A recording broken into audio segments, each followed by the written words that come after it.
Now it's the middle of January, and just like clockwork, the lefties across Australia are all harping on about Australia Day, or Invasion Day as they refer to it. It's a day which should be about national unity and a celebration of everything that is wonderful about this country.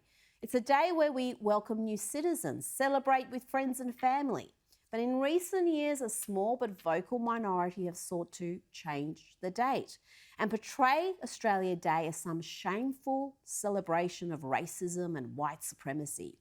But a recent survey from the Institute of Public Affairs has revealed that only 15% of Australians actually support changing the date.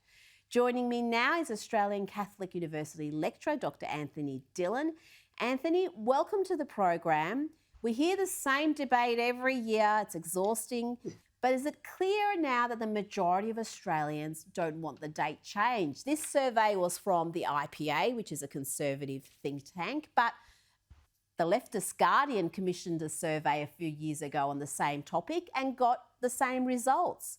And yet we see the media keep pushing this narrative that Australia Day is divisive and harmful. Australia Day is not divisive. Dates and celebrations aren't divisive. People are divisive. And, you've got these people saying that celebrating on that day is a sign of disrespect, or they're celebrating genocide and theft, which is just absolute nonsense. I've never met a person celebrating that yet. We basically celebrate what a great country Australia is. It's an imperfect country, like any country. That's a pretty good country, and that's all Australia Day is about for the majority of people. Well, the survey results show that 1 in 5 Australians, young Australians, are not proud of their country. Do you think this is a result of indoctrination in the classroom or the media coverage that is so negative about Australia and Australia Day? Where do you think that comes from?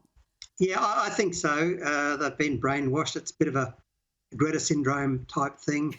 If you just voice your opposition to something, let the children speak. They're seen to be doing something. They feel that they've achieved something, when in actual fact they haven't. If they really want to do something of value, point out some specifics and offer some solutions. Because, that's the harmful thing about this annual debate. We may sit here and roll our eyes and go, it's come around again, we're going to have the same title debate. But this energy that's devoted to changing the day and Australia Day, why can't we devote that, or why can't the activists devote that to doing something that actually would make a difference to the lives of at-risk children, at-risk women in remote communities, things that actually matter and would save lives and it would improve the living standards of people who really, I think, their point of view and their interests aren't being represented adequately by these activists. Yeah, it'd be good if they could do that, but that's hard. It takes hard work to do that. So much easier just to virtue signal and say, I oppose Australia Day. I think Australia's racist, that sort of thing. That's so much easier than doing the hard work of addressing those problems you just mentioned. And interestingly, a few years ago, Western Australia's first Aboriginal magistrate, Dr. Sue Gordon, said the same thing.